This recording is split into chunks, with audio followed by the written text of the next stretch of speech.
Here we are. I don't have to hold it right now.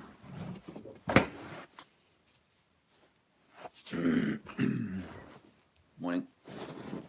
You.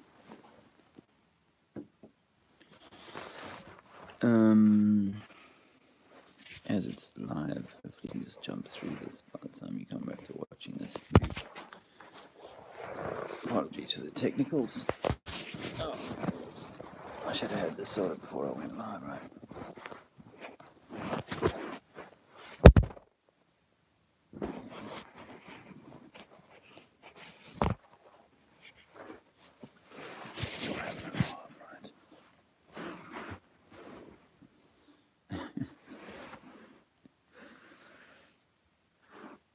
Did you see it last night? Did you watch the Content Over Everything content?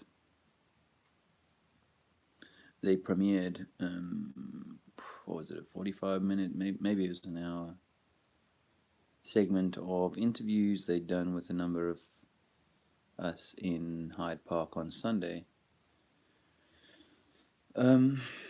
Kicked off with Barry from Oop North, and he is such a stalwart of activism when it comes to speaking to people about it. He has absolutely no qualms and will talk to pretty much anyone on the topic, and with a fervor and an honesty that is admirable. Ruben got a slot to talk, unfortunately not for long enough, and I got a slot to talk, although some of my best interactions with Pavlov that Sunday were not shown in that particular segment. I was really hoping they would show Pavlov, maybe it was a conversation I had with him off camera, but talking about how the planes coming towards us are rising because they're actually flying, they're coming up around the ball. He literally, genuinely believes that.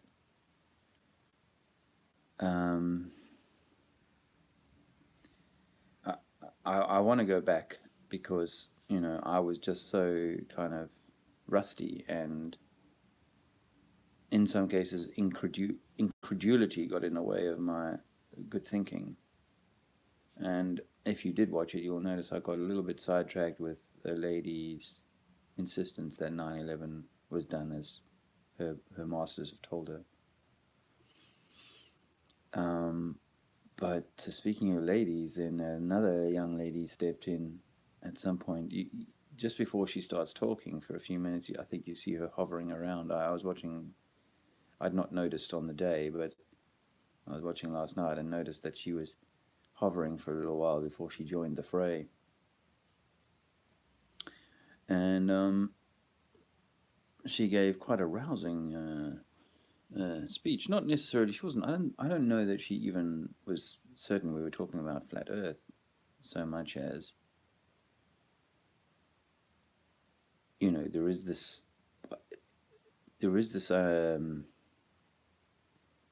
uncomfortable reality for Content Over Everything, who subscribed to me yesterday actually, so don't know if they'll see this, but there is the guy who they were shadowing, Pavlov. They were definitely shadowing him all day, and then they brought a camera and a guy to stand with him, basically, so as they could film this,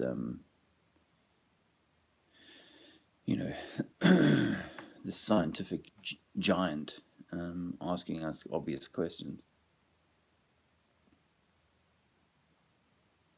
But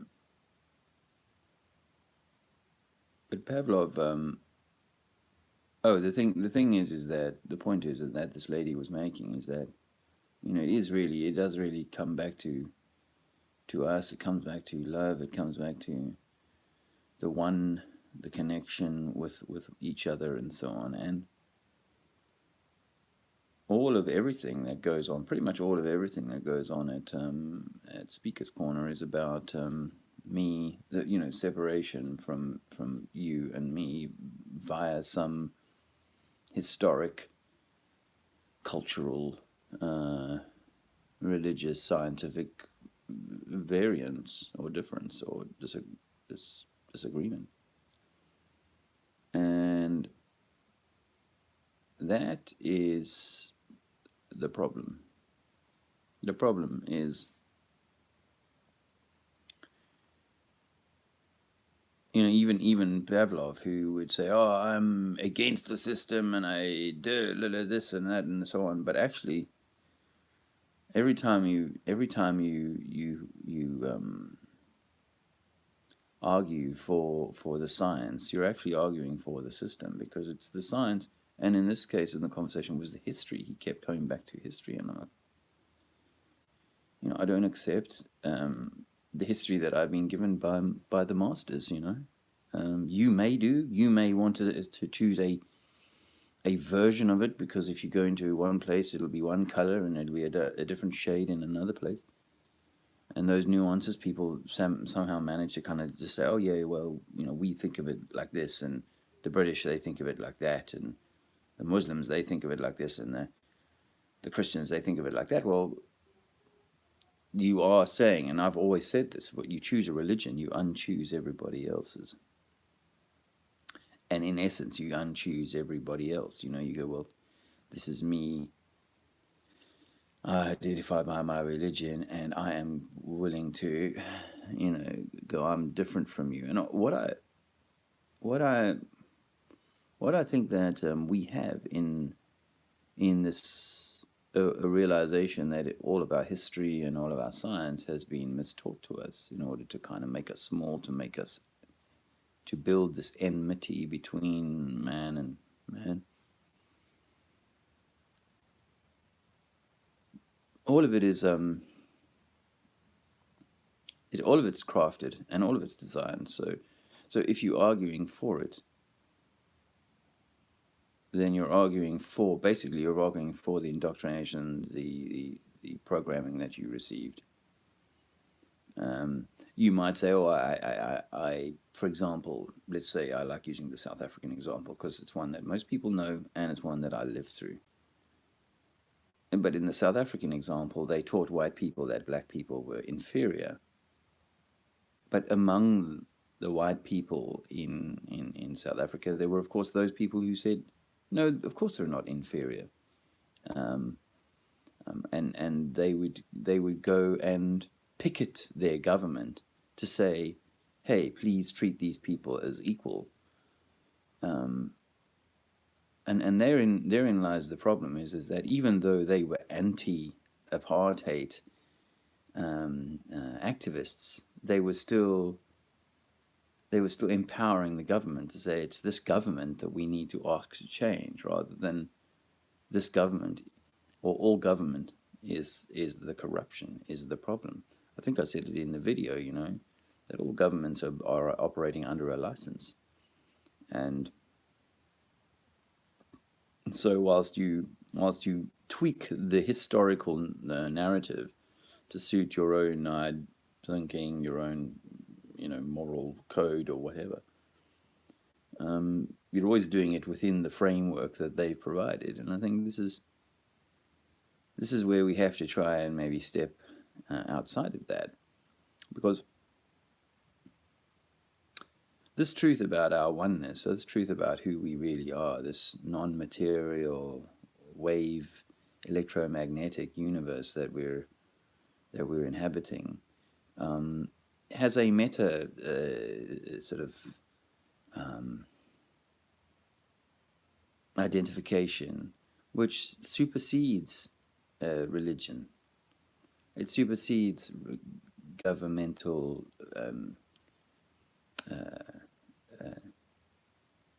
loyalty, actually.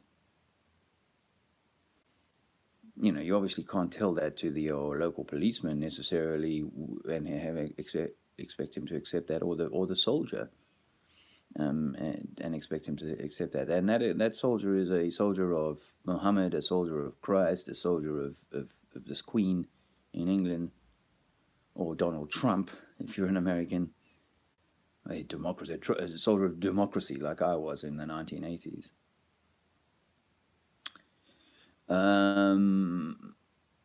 So this is where I think we actually have an advantage over everyone else, and that is that we're not coming in and saying your religion versus mine. Yes, I know it sounds like it may sound like that to the uninitiated, that we're talking about, this is your science versus mine, and this science debunks your religious belief and all of that. It's not like that. It's almost like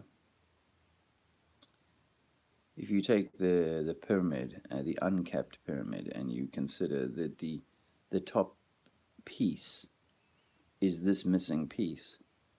So you take that away, and everybody is sort of divided by their, because underneath the capstone there would be, say, four smaller stones or four stones, and then beneath that would be 16 or whatever, 12 or whatever permutation, I'm not sure, but there's more and more stones, more and more groupings as you get down. But as you get to the very top, there's only a single capstone, a single identifier for all of humanity.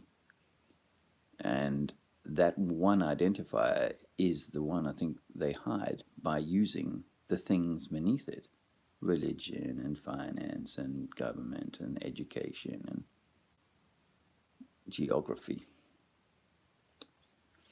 So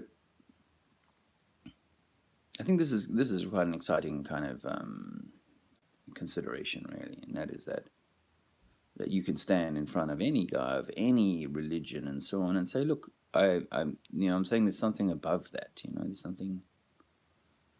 There's something more significant that binds us all, and this truth evidences that. This truth is the kind of the pointer to that.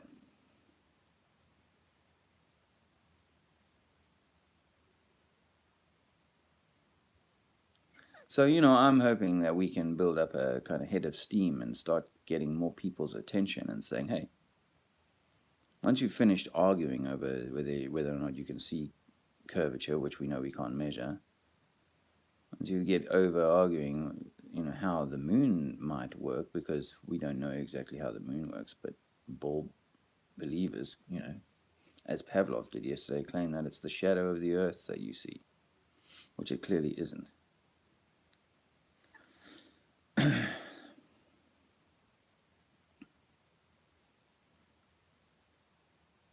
I just think that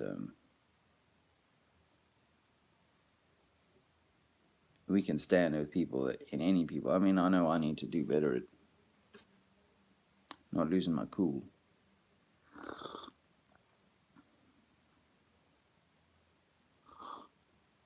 But that's part of my lesson here too, I suppose.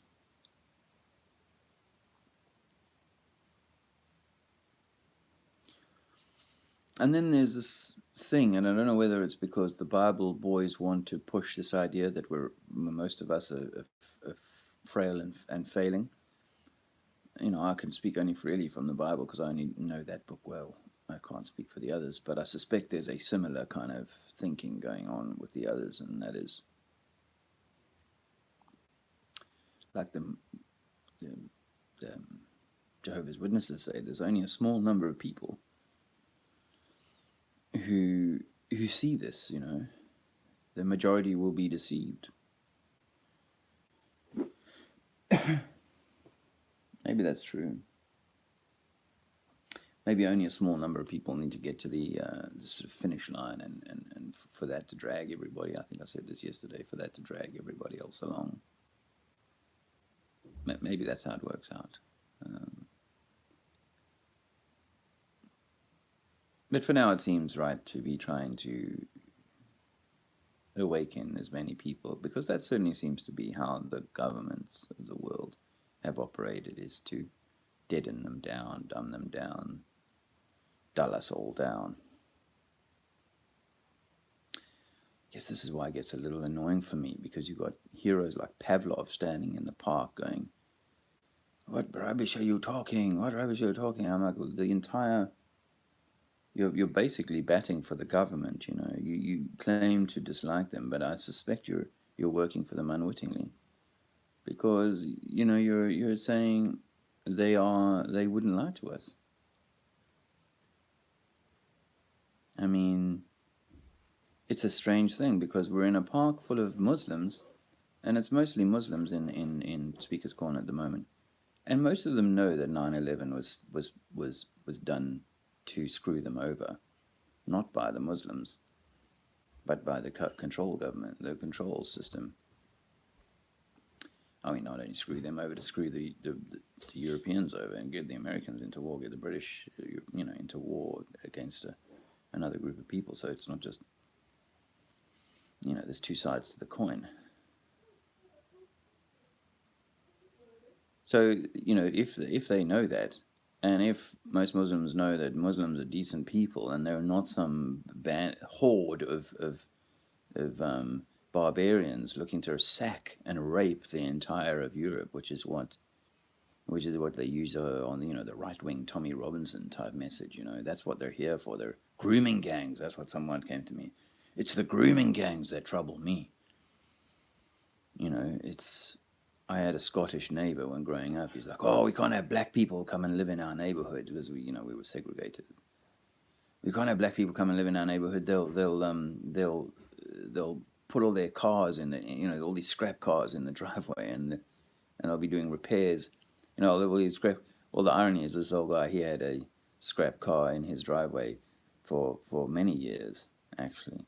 And my neighbor here has a scrap car in his driveway, and I've been here 7-8 years. He's a white guy.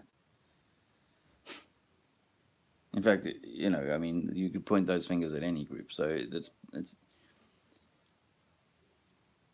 annoying.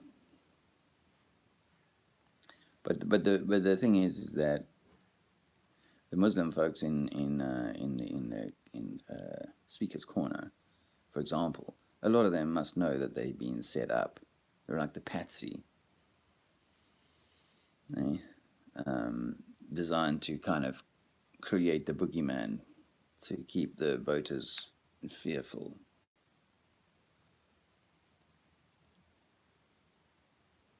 And yet, they won't hear that their system is sorely corrupted. It's the same as the Catholics with the Vatican thing and all the homosexual priests and stuff. I got a pal, Peter. He won't hear of the corruption within that. Even though our own local town vicar, priest, whatever, father they call them, was caught with porn. When I heard it as a youngster, it was kiddie porn. He was boys, and now my pal will, no, it was just adult porn. For real. These are the people you look up to.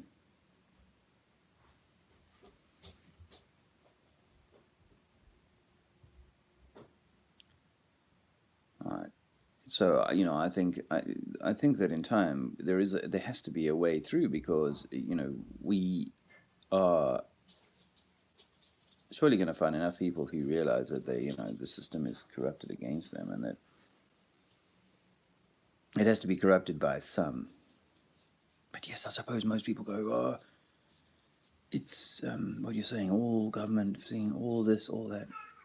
No, it's just the way it's all been set up, and these people don't necessarily, when you're in a government position, as I have been, these decisions have to be made, and sometimes it's this, or sometimes it's that, or, we have a particular problem, but they're very clever about how they go about it, and you certainly wouldn't feel like you were doing anything other than helping. 1 second.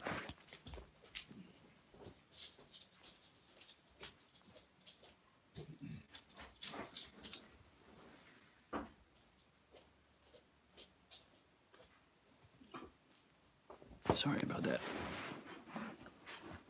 Oh yeah, I noticed some people had come to chat, so I don't have a lot of time this morning.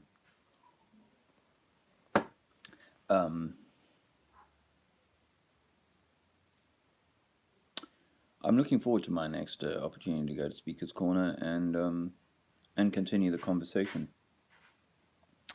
I think it's awesome that Content Over Everything have given us a little bit of their platform, and I think it's great that Pavlov is in there, demanding to know from this. I think,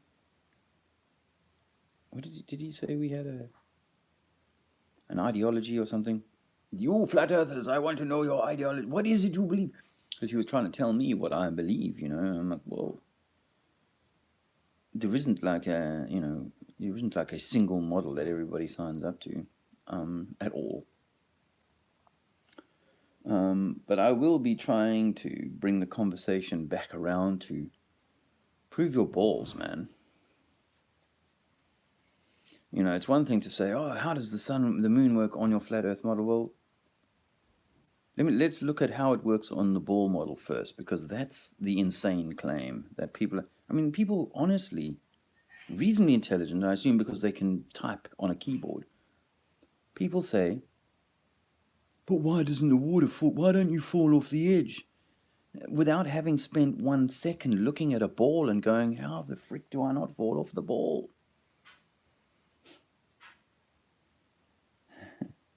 My wife is giving me grief. Why am I giving you grief? Because I'm too much passion, aggro. About something that you don't need to fight about. Yeah. Hey, Squirrel. Morning, mate. I am still interested in that thing you suggested, so we'll see. We'll see how I'm working on. Obviously, I'm working on something else to try and, make it all work financially and so on. But I'm still interested in that thing we spoke about. I can't really read that. The first comment is, I actually believe in the flat Earth theory. Okay. I can't read your name. I'm sorry to say that something in Attica. Yeah, I'm a Bible-believing follower of Christ himself. I believe in many things. Doesn't mean they're all true. What is that? Name? Tomati? Tomati Aya? Sorry, it's not hi, mate. Tomati. Epistemology. I've forgotten what that word means, man. Episteme. Oh my gosh. Yeah, is that something to do with religion? Hello, Plain Truth. All right, mate, we'll get together someday. Yeah. Alrighty. Riddle my fiddle. I like that. I used to be a Muslim for X number of 10 years or 20 years. And then agnostic. Doesn't agnostic mean like it doesn't matter? I'll just share with you quickly, my friend, my experience. Like I was brought up through Christian upbringing and had a lot of Bible study. I was in something called Boys Brigade, which also gave me a lot of Bible study every week. And so I read the Bible a lot. I saw flat earth in it as a kid. I could tell that it was a flat earth book. And I liked that it was so out of date that they thought it was a flat earth book, or that when they wrote the Bible, they thought that the earth was flat. I thought that was fantastic because it made me realize that the Bible was so out of touch. So I was like, nah, religion's wrong, science is right. When I found out that the earth was, in fact, unmoving and had no curvature to it, back in 2015, I went and bought a Bible for my wife's birthday the next year. It was a leather-bound Bible, and I started reading it again and realized I was getting pulled into a trap. Because, for me as a child, I think one of the troubles I had with religion was that we weren't together. Not even under the Christian umbrella. There are all these different denominations, as you'll know, and they all sit on a Sunday haughtily in their pews thinking that they're better than the Christians down the road for one reason or another. So that's even before we step outside of that religion. So you see that kind of separation written into the whole of our thing. I'm cautious about what I say to people of faith because of the sensitivities associated with people's faith. I know that I've seen it in Flat Earth that there's a lot of people who cling ever tighter to their Christian background.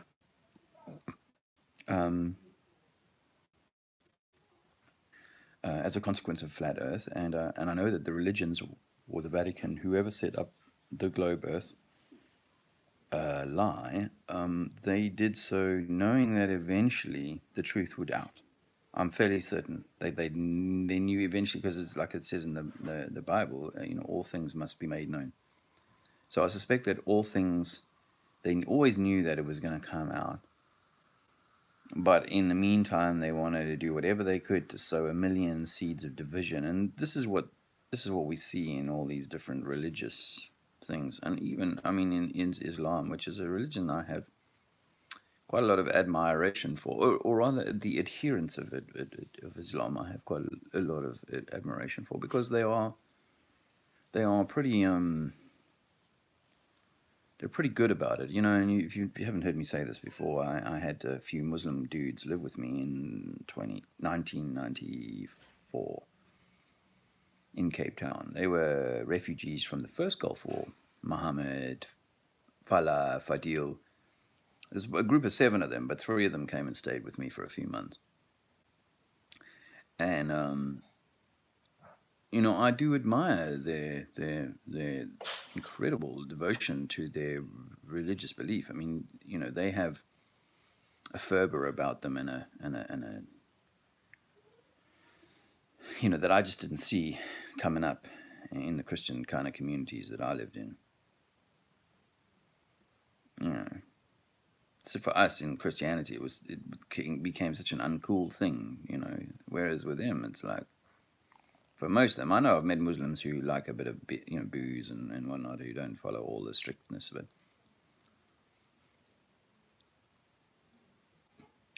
However, it does end up meaning that we're still in different camps while we sort of play at that level. And I think that's what I say about the pyramid capstone, is that if you take the top capstone, you'll realize that doesn't have that division in it, because the division comes from the layer below, which is where religions and governments and geographical borders and so on are drawn. But above that, where the Most High resides, where we should be, there isn't that. And I don't think it should trouble me that someone wants to do his prayers 5 times a day and so on. I try not to get too concerned, by people wanting to insist that their lady folk cover up their hair and their faces and so on. Obviously I see those things as designed in for various reasons of mind messery, but we need to step above all of that, because while we stay in the kind of, if I went into the pit and argued with people about their religion, then of course I'm going to get people one way, one team or another are going to go, well, we're going to argue with you over that. That's why I never thought Flat Earth would be such a big argument. I thought it would be quite easy to see. Once enough sensible people started talking about it, it would be easy enough for people to go, shit, yeah, hold on. I know we've been lied to. I know I can't measure curvature. I know I've seen beaches from distances that don't make any sense once you think about it. Once we know that gyroscopes are not rolling through space, all these sorts of things that within a few weeks are like, shit, this is real.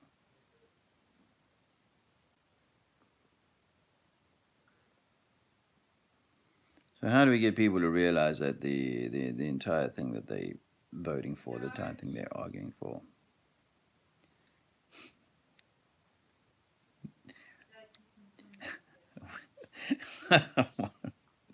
my wife just shouted, we don't. We just resonate at a higher frequency, and we look to bring people that way, or we look to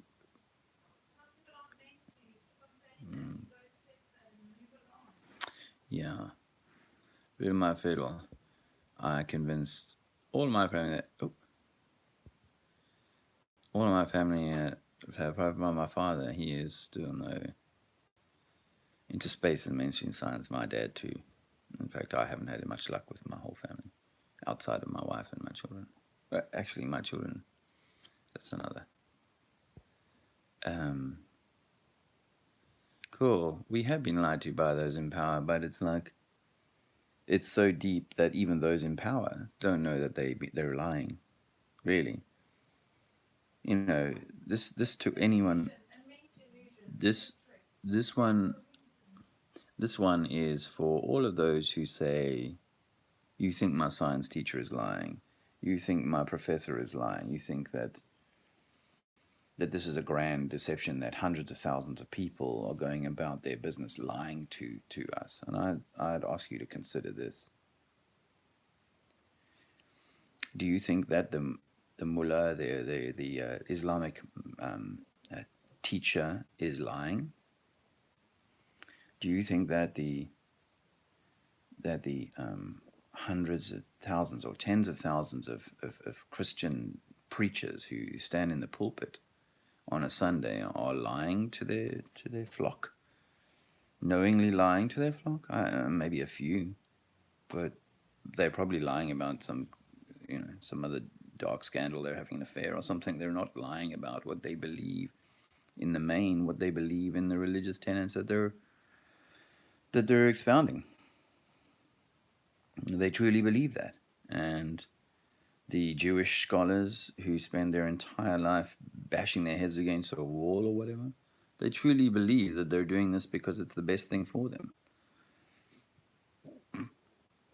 They truly believe it, and so do the science teachers. Science teachers are the ones who believe that centrifuge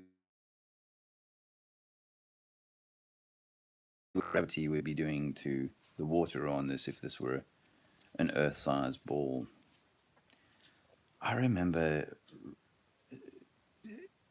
this. There's actually a scientific formula or number whereby a mass needs to get to a certain size, like I say, an asteroid, right, or a rock. Can you imagine like a really sort of misshapen rock?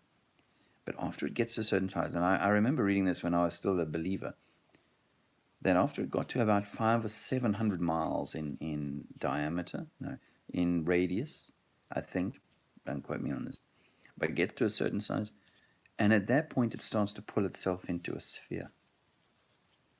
Really, really. Jesus turned water to wine. Mary was a virgin and gave birth to about 5 children, and all of this sort of stuff. And when this gets big enough, it'll go from being a misshapen, ugly shapen rock to pulling itself into a near perfect sphere. I believe that crap.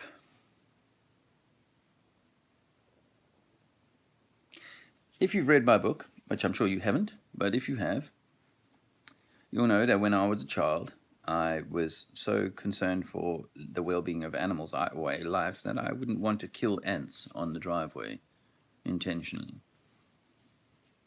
And I think we're meant to be that kind of loving, that kind to ourselves and to our humanity and to our creation.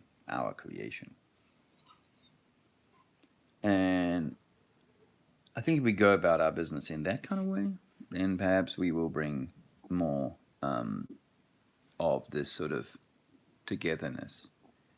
And I mean, and that sister, that young lady who came and spoke at the end of the session there, the video cut then, where, we had a hug at the end of it and so on. And I, as I said in another video the other day, I saw some of the senior Muslim dudes looking over at us when we were in that huddle there. And, they're talking about it, they're curious about it, they're interested about it.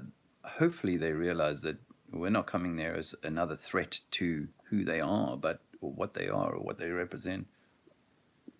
This is the thing about the whole kind of sensitivity about religious thing. Like you don't really want to take from people. You want to give them something else. You want to give them something more. So come back to the capstone, can you give them that sense of, hey, this is you at the top of the capstone. Let's all stand above the things that's below that. And that includes government and religion and politics and versions of history that we cannot verify and that do not feel right. I don't think you caught this on the video from yesterday. I said to the crowd at one point, because at one point I had about 60 or 70 people. It was earlier than that filming that they did, but I was standing with them earlier. And then I went off on one of my sort of loud kind of crowd events. And I said, I don't remember now what I was going to say.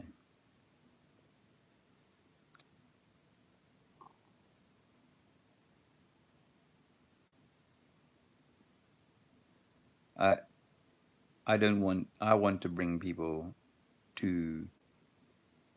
together, not divide them. Yes, we have to have some arguments with people who want to cling to their control system, to their master's voice. They call it Stockholm Syndrome, but the truth is that the majority of people at the moment still want to go with their master's voice. We have to be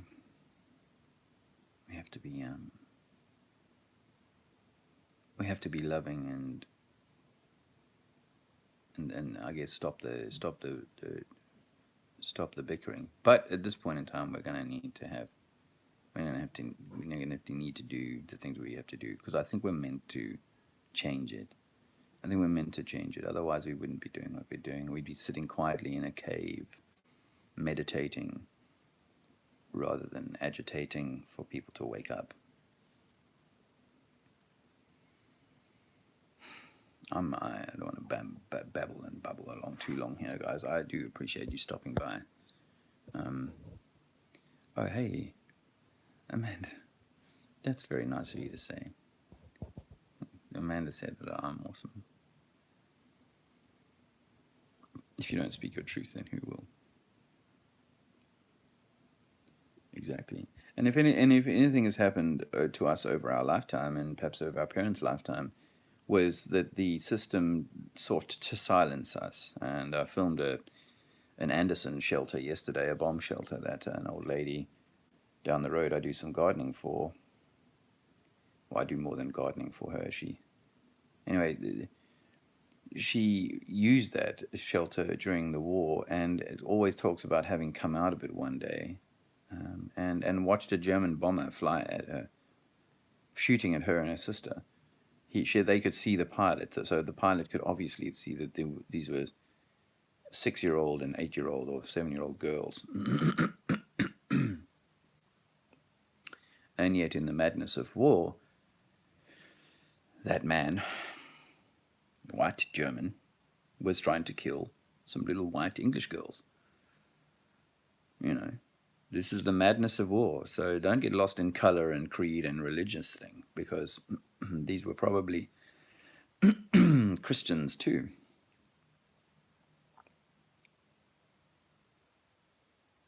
In the sort of major grouping. I can't speak specifically, but that's the craziness of this, is that the enmity has been sown. The seeds of division and separation have been sown long before we were born. And I always thought there was something wrong with that, but I thought that's how the world is, and there wasn't anything that we could do about it. And then, of course, Flat Earth came along, and it was like, sheesh, this is so obviously a deception. Pull people around this truth, and we can maybe change the world. Okay, so it hasn't happened as quickly as I expected. And then there's new revelations and new realizations that, hey, Flat Earth is just the start of the deception. If you believe in one religious group and not in another religious group, then you know how easy it is to deceive a group of people. because you will be accepting that, if you're Muslim, then those Christians have got it wrong, and vice versa. And if you're Jewish, they've all gone off on a tangent that isn't right, etc., etc., etc., etc.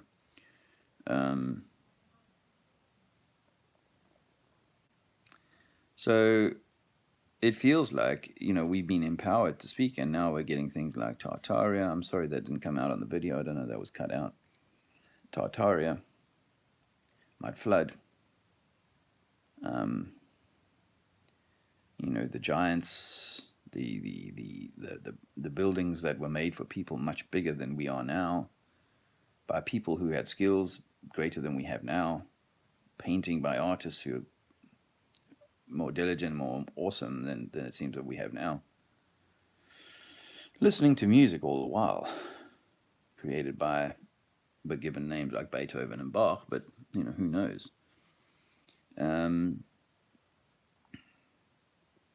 So we were once great, and we've been brought low to this squabbling, scrabbling, hungry, desperate, shortage here and fighting each other over there. That's all wrong.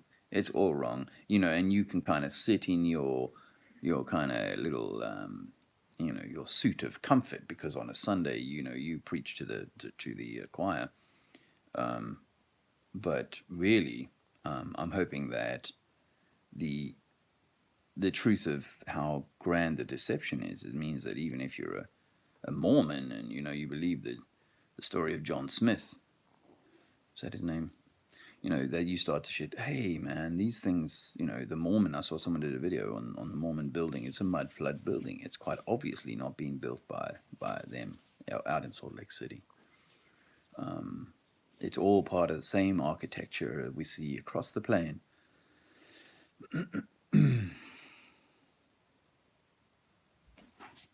Thanks, Amanda. That's really nice of you to say that, Yeah. It certainly does put it into perspective. Free energy, yes. Free energy. Can you imagine we lived in a world in which everybody had access to free energy? It would make products so much cheaper to grow, to own, or to have, or whatever. Oh, what's my book called again? My book is called Battle on the Lomba in 1987. The publisher is a company called Helion. They claim to be Britain's largest military publisher. They liked my story and were willing to print it. One or two edit changes happened. Oh, thank you, darling. This is the book. Battle on the Lomba, 1987. The publisher suggested I should put 1987. I don't know why, but something to give it some reference. This is me and some of my pals standing on a Russian tank that was blown up. You see, I got this MMM after my name because it's I got like a medal for bravery in battle. I only found out about that 25 years later when I wrote this book. So, actually, when I first wrote the book, my working title was They Call Me Trinity. Because I'd forgotten that nickname, but that was the nickname given to me in the army. Because I looked like a guy called Terence Hill, apparently. So when I was 17, I went in there and this guy, sergeant, said, "You look like Terence Hill." And he'd done a movie called They Call Me Trinity. So that was what I originally called the book. They called me Trinity, but he thought it needed to be more military. Battle on the Lomba, which is a story particularly focused on one battle on the 3rd of October, where we wiped out a lot of military hardware and people in a long day of battle. Adrian Hind, the pal, he died that day. And another guy had his face on my side. He wears a prosthesis over his face and lost some fingers when the tank round entered the vehicle. Anyway, I wrote the book before I found out about flat Earth, about a year before, maybe 2 years before I found out about flat Earth. It was published the year before, in 2014. If I wrote it now, I'd write it differently. I mean, the events occurred as they occurred, but the backdrop to them is different in my mind now, because I think it's all coordinated. And someone came to me at one of my book events and said, hey, I know people who were in a hotel room. You would have heard me say this. I know people who were in a hotel room in Luanda, Americans, Russians, Cubans, South Africans, agreeing what was going to happen. And I've now come to realize or think that we beat them up so badly on this day. We for some reason, we didn't carry on chasing. The next day, we didn't carry on chasing these guys that were in retreat. We spent a week, maybe 5-6 days, waiting for new instructions, new orders. And to me, that made no sense at the time. Now I think what it was it was all staged, coordinated, and we weren't meant to beat them up so badly. We wiped out, as a matter of historical fact, we wiped out a brigade called the 47th Brigade on the 3rd of October. It's a matter of historical fact. Cuban records, Angolan records will say that too. They were no longer a military force after that day. We beat them up. Hundreds of vehicles destroyed. Before we went into the war, they said, hey, there's a piece of equipment called the SAM-8 anti-aircraft missile system. It's a loader, a rocket firing thing, and a control vehicle. You capture that and the Americans will pay for the war. That's what they told us. And on this day, we captured 3. The West had never seen this SAM-8, apparently. Apparently it went off to Israel and then went via there to America, because the Israelis and the Americans and the South Africans are all in bed. The whole atomic hoax. South Africa was meant to be an atomic country with 5 or 6 suitcase nukes that they could put into these long-range artillery rounds. Apparently they were destroyed by the apartheid government before the ANC took power. I now think that the story was destroyed because they don't have nukes, and they were just part of the psyop. And I also think that a tank squadron was brought in after the 3rd of October. We never had any tanks on our side at that point, but they brought tanks in afterwards, and about a month after that battle, our tanks, which were more powerful than the vehicles that I was in, went and lost 3 of them in one single contact. They got left in a minefield, and that absolutely makes no sense to me, because the tanks were far more powerful than us. They should have beaten the hell out of the guys, not lost 3. And I think those 3 were left as a sacrifice. No one died, but those 3 were left behind. But I think they were left as a sacrifice, a token for the Cubans and the Russians, because they'd had their asses handed to them on the 3rd of October. It's the story of my book. I'm glad I've written it. I'm glad I have that experience, because I'm not coming at this from the Greenpeace pacifist angle. I didn't want to go to war.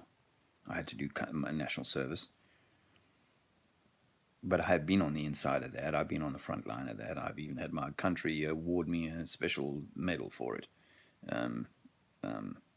It would have been handed to me by the state president or something, or the head of the defense, if I'd known about it and if I'd gone to the award ceremony.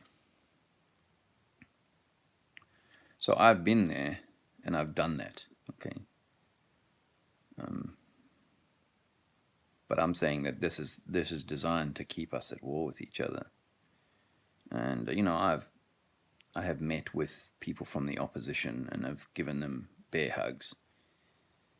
And and I think that this is what we have to do, is that we have to kind of realize that there is no real opposition. It is really just a series of psychological games that have been played against us to rip us one from the other.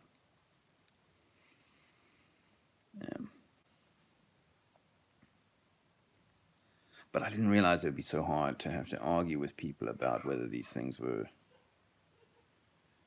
legit. Water is never going to be found to be curving on its surface other than on a droplet. throw as much mud into the water in front of that as you must. But truthfully, you've got to start realizing that the Earth is flat.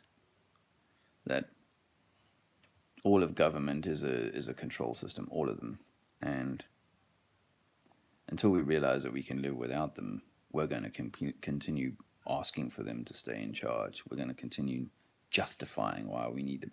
We need them because there are criminals out there. So you're saying you're a criminal. No, I'm not a criminal. Other people are criminals. See, this is what we keep doing. We need border control because there's just hordes of people who want to come and steal, rape, and pillage. No, no, of course not. Anyway, I'm out of battery. I'm out of time. I've got things to go and do. I am grateful that you've stopped by and said hello. And if I didn't catch your comment in the comments section, I apologize for that. I'm truly sorry you had to go through all of that. No one needs to. Thank you, Amanda. But the thing is that we've all been through our own. Everybody goes through their own sort of journey and battles and so on. Yeah, it just happens to be my particular stories. And on the other side, there were younger boys, possibly than even we were. I was 18, 19 at the time in war.